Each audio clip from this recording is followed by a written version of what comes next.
How great is our God? My story is going to be telling you how great God has been in my life in the last few years. 11 years ago, I had massive pulmonary embolisms that led to having a permanent vena cava filter implanted to catch the clots. The filter is about 2 inches long and looks like an umbrella, the spokes of the umbrella that opens in the vein. It's held in place by barbs on the end of the spokes that attach to the vein and eventually become embedded. I recovered and pretty much forgot about the filter.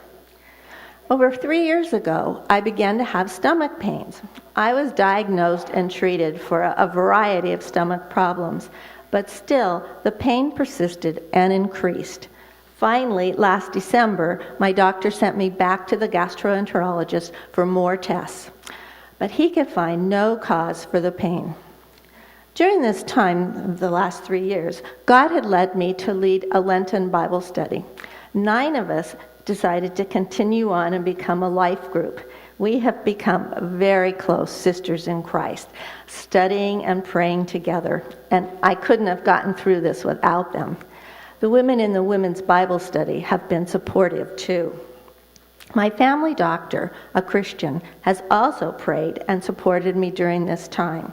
In early December, while going over the test results with me, he noted the filter on the CT scan. In examining me, he discovered that the pain was right over the filter. He immediately went out and called the radiologist, and they looked at the filter on the CT scan. It had tilted in the vein, and 2 parts of it had actually perforated the vein. The top of it was poking into my pancreas, the source of the pain, and one of the spokes was outside the vein, sticking out between the vein and my aorta. A puncture to either of these is life-threatening. The radiologist also told him that it was a permanent implant and could not be removed. My doctor came back and calmly related this to me, saying we should pray for protection and for the doctors to find a solution. Right then, he called a vascular surgeon who told him the same thing, impossible. But he wanted me seen immediately because if it does puncture the pancreas, they would know me and know what they were dealing with. I was praying as I drove to his office.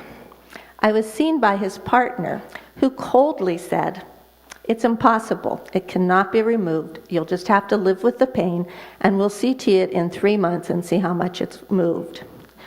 As I was leaving, he said, "You can go online and research it." I was so discouraged and frightened. When I got home, I emailed this diagnosis to my life group asking for prayer.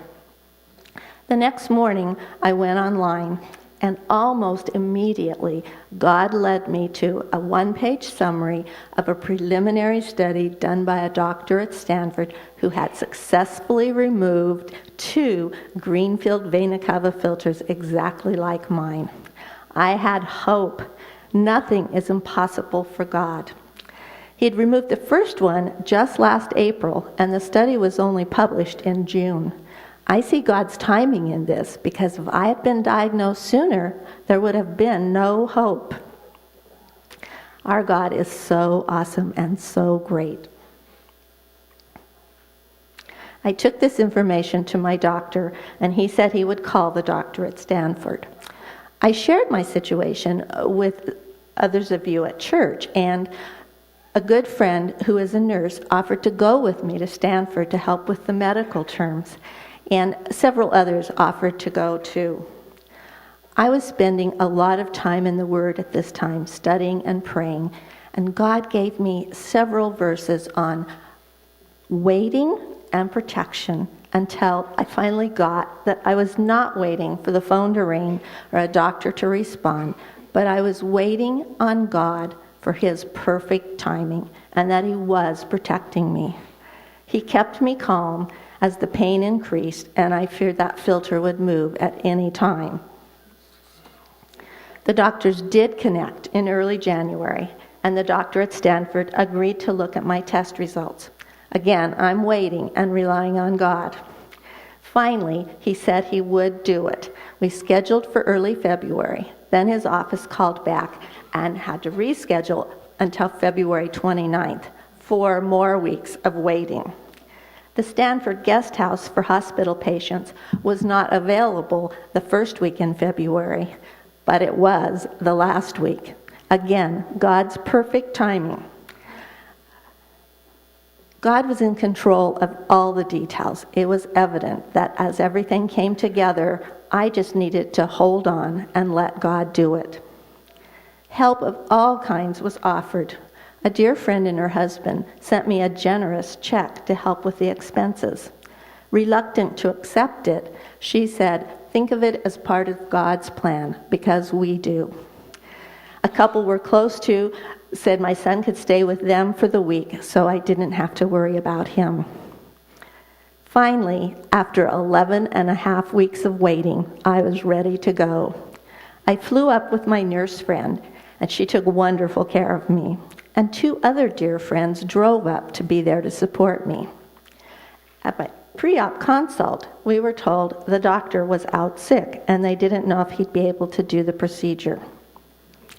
Leaving, we saw the hospital chapel, and we went in and prayed and sang. I was calm, praying, "Thy will, Lord, thy will." And it was such a comfort to having my dear friends there with me, and I knew that many of you were praying for me too.